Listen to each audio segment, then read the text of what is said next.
मेरी voice quality पर मत जाइए, मेरे वीडियो की क्वालिटी पर मत जाइए। अगर आपको जाना है तो इस वीडियो की तह तक जाइए, देखिए इसमें मुद्दा क्या है और क्या इन मुद्दों में वास्तविकता है, इस मुद्दों में भारत का विकास है, इन मुद्दों में अगर भारत का भविष्य है तो मेरे चैनल को जरूर सब्सक्राइब कर लीजिए। हेलो दोस्तों, 18 सितंबर 2024 को भारतीय प्रधानमंत्री नरेंद्र मोदी एक प्रस्ताव को मंजूरी दिलवाते, लेकिन पूर्ण बहुमत नहीं होने के कारण प्रस्ताव को मंजूरी नहीं मिलती और वो इसे लागू करने में असमर्थ रहते हैं। अगर उन्हें ये प्रस्ताव को मंजूरी दिलवाना है तो संविधान में संशोधन करना पड़ेगा, जो कि संभव नहीं। इनकी तो पुरानी आदत है, जैसे धर्म के नाम पर वोट मांगना, सांप्रदायिक मुद्दे भड़काना, सेना के नाम पर वोट मांगना और कहीं कारण है। हाल ही में विधि आयोग ने एक साथ चुनाव कराने के लिए राजनीतिक पार्टी तथा अन्य पार्टियों से उनकी राय जानने के लिए एक बैठक बुलवाई, या ऐसे कह सकते हैं एक कॉन्फ्रेंस का आयोजन करवाया, जिसमें पार्टियों के मतों को जाना गया, उनकी विचारधारा को जाना गया कि वन नेशन वन इलेक्शन कितना सही है और कितनी पार्टियां वन नेशन वन इलेक्शन का समर्थन करती है। एक देश एक चुनाव में समर्थन करने वाली पार्टी इस प्रकार है, जिसमें बीजेपी और एनपीपी का समर्थन करने वाले कई दल है। इसमें 2 राष्ट्रीय पार्टियां शामिल है। इसी के साथ असमर्थन करने वाली पार्टी में यहाँ पर इंडिया गठबंधन है, जिनमें 4 राष्ट्रीय पार्टी है।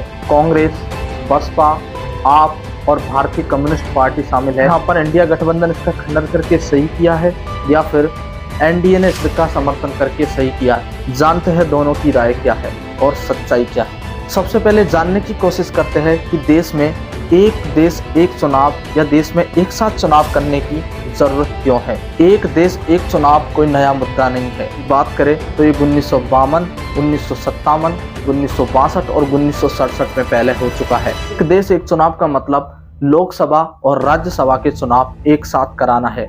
क्या ये संभव हो पाया है और पहले ये कड़ी क्यों टूट गई, जानते हैं इसको। और ये क्रम तब टूटा जब 1967-68 में कुछ राज्यों की विधानसभा को भंग कर दिया गया और ये क्रम टूट गया। लोकसभा और विधानसभा के चुनाव जो है वो अलग अलग समय पर होने लगे। तो जानते हैं वो कौन कौन से तर्क है जो एनडीए गठबंधन ने एक देश और एक चुनाव के बारे में कहा है। एनडीए गठबंधन ने यहाँ पर अपना पहला तर्क दिया है कि देश में एक साथ चुनाव कराने से मॉडल कोड ऑफ कंडक्ट यानी कि आचार संहिता चुनावों की निष्पक्षता को बरकरार बनाए रखने के लिए आवश्यक है। और लोकसभा और विधानसभा चुनाव एक साथ होने के कारण यहाँ पर आचार संहिता एक बार लगाई जाएगी, जिससे बार बार आचार संहिता नहीं लगेगी और देश के विकास में आने वाली बाधा और देश में क्रियान्वित की जाने वाली सभी प्रकार की योजनाओं को यहाँ पर ब्रेक नहीं लगेगा और विकास में ब्रेक नहीं लगेगा। इस बात से कितना सहमत है कि जो सरकार 5 साल में कुछ नहीं कर पाई, वो सरकार आचार संहिता में लगने वाला जो समय है उसमें ही विकास कार्यों पर ध्यान देगी। कितना मजबूत ये तर्क लगता है, आप कमेंट कर बताइए। इतना कॉन्फिडेंट और इतनी स्टेबिलिटी नहीं रखता है कि यहाँ पर आचार संहिता का समय कम करके यहाँ पर जो पार्टी है वो देश का विकास करेगी और एक साथ देश में चुनाव होने चाहिए। इस तर्क से मैं पूर्णतः असहमत हूँ। दूसरा तर्क तो बड़ा ही गजब का दिया है एनडीए ने, जिसमें एनडीए बता रही है यहाँ पर जो खर्चा है चुनाव आयोग का वो काफी कम हो जाएगा, जिससे चुनाव आयोग को एक साथ एक बार ही खर्च करना पड़ेगा, जिससे लोकसभा और विधानसभा इलेक्शन को एक साथ कराया जा सकता है। वास्तव में एनडीए देश के खर्चों को बचाकर देश के विकास में लगाना चाहती है। एक आरेख देखिए, दर्शाया गया है कि लोकसभा इलेक्शनों में खर्च हुए पैसे, कोई भी पार्टी जो है अपना जो खर्चा करती है चुनाव में वो अपनी पब्लिसिटी, ट्रैवलिंग, उम्मीदवारों पर खर्च करती है। ये रिपोर्ट बीजेपी और कांग्रेस दोनों की है। आप देख लीजिए किस पार्टी ने 2019 के लोकसभा इलेक्शन में कितना पैसा खर्च किया है। यहाँ पर बीजेपी ने ट्रैवलिंग, पब्लिसिटी और उम्मीदवार पर 1372 करोड़ का खर्चा किया है। कांग्रेस की बात करें तो 821 करोड़ रुपए खर्च किए हैं। आप यहाँ से ही अनुमान लगा सकते हैं कि जो पार्टी एक देश एक चुनाव का समर्थन कर रही है वो पैसा बचाना चाहती है। एनडीए का यहाँ पर सबसे प्रबल और सबसे बड़ा उद्देश्य एक देश और एक चुनाव को कराने का क्या है, वीडियो के एंड में बताऊंगा। इस तर्क से तो बिल्कुल सहमत नहीं हूँ एनडीए के से कि ये पैसे बचाने के लिए यहाँ पर एक देश और एक चुनाव करवा रही है। अगर एनडीए को पैसा बचाना ही होता तो वो अपनी पब्लिसिटी, ट्रैवलिंग और अपने उम्मीदवारों पर यहाँ पर 2019 लोकसभा चुनावों में इतना पैसा खर्च नहीं करती। तीसरा तर्क ये है, इससे काले धन और भ्रष्टाचार पर रोक लगेगी, जिससे कोई भी राजनीतिक दल या राजनीतिक पार्टी का कोई भी उम्मीदवार अनावश्यक रूप से खर्च नहीं कर सकता है। किसी भी पार्टी के उम्मीदवार को एक इलेक्शन में, चाहे वो लोकसभा हो चाहे विधानसभा हो, उसको एक निर्धारित राशि दी जाती है खर्च करने के लिए। इसमें राजनीतिक दलों द्वारा किए गए खर्च की कोई सीमा नहीं होती है,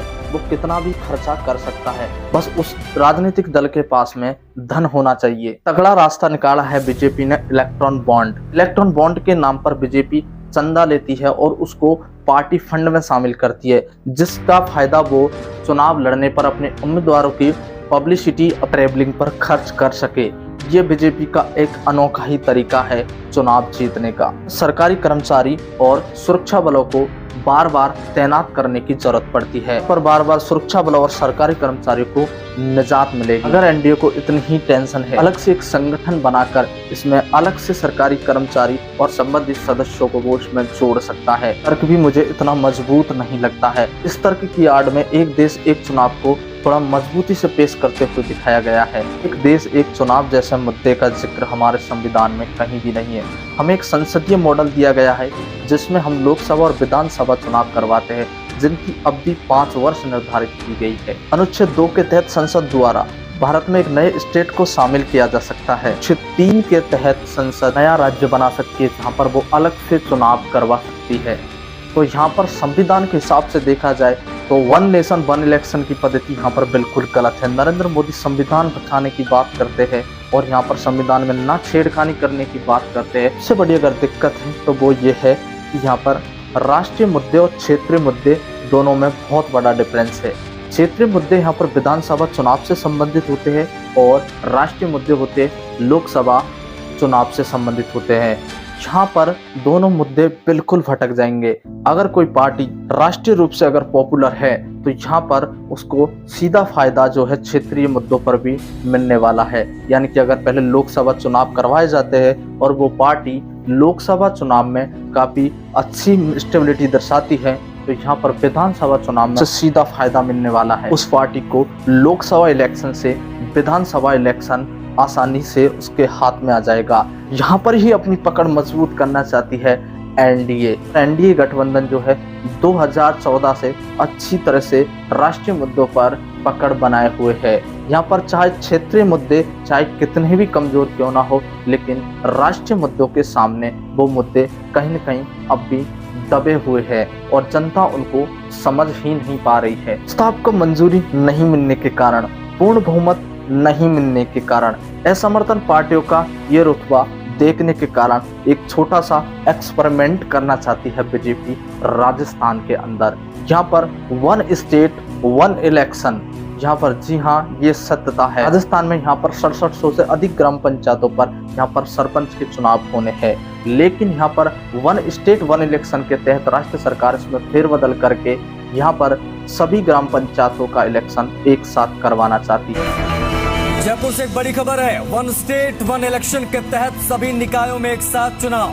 अगले साल सभी निकायों के चुनाव एक साथ कराने का है मानस।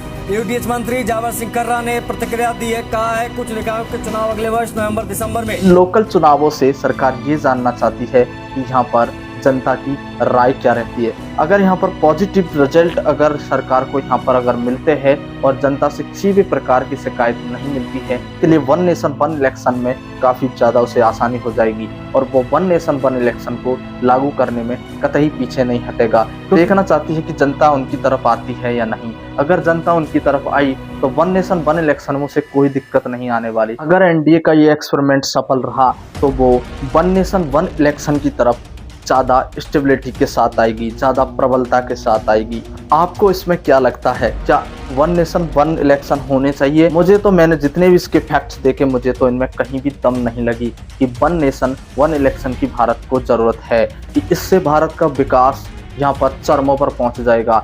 उसका भारत का विकास कहीं तेजी से होगा, भारत बहुत आगे चला जाएगा। और आगे का हाल आप देख ही रहे हो कि भारत की जीडीपी की दशा अभी क्या बनी हुई है। मैं इसकी बात किसी नेक्स्ट वीडियो में आपके साथ करूंगा। केवल इसका फायदा एनडीए को होने वाला है और एनडीए यहाँ पर इस फायदे के लिए एक्सपेरिमेंट स्टेटों में करना चाहती है। राजस्थान में वन स्टेट वन इलेक्शन के तहत सभी ग्राम पंचायतों पर चुनाव एक ही साथ होने वाले हैं। 2025 अक्टूबर, नवंबर या दिसंबर तक होंगे। पूछना चाहता हूँ एनडीए से कि आप शिक्षा, बेरोजगारी, जीडीपी, प्रति व्यक्ति आय पर बात क्यों नहीं करते हो?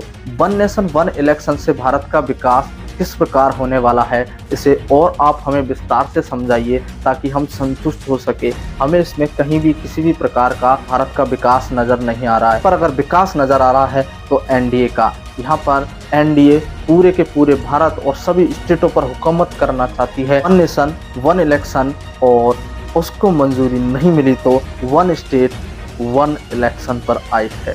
धन्यवाद। अगर मेरी वीडियो आपको अच्छी लगी हो तो मेरे चैनल को सब्सक्राइब कर लीजिए और वीडियो को लाइक एंड शेयर कर दीजिए। ज़्यादा से ज़्यादा फैला दीजिए वीडियो को ताकि भारतीय जनता को ये बात समझ में आए कि मेन मुद्दे अलग है और ये मुद्दे अलग है। हमें मेन मुद्दों पर बात करना है।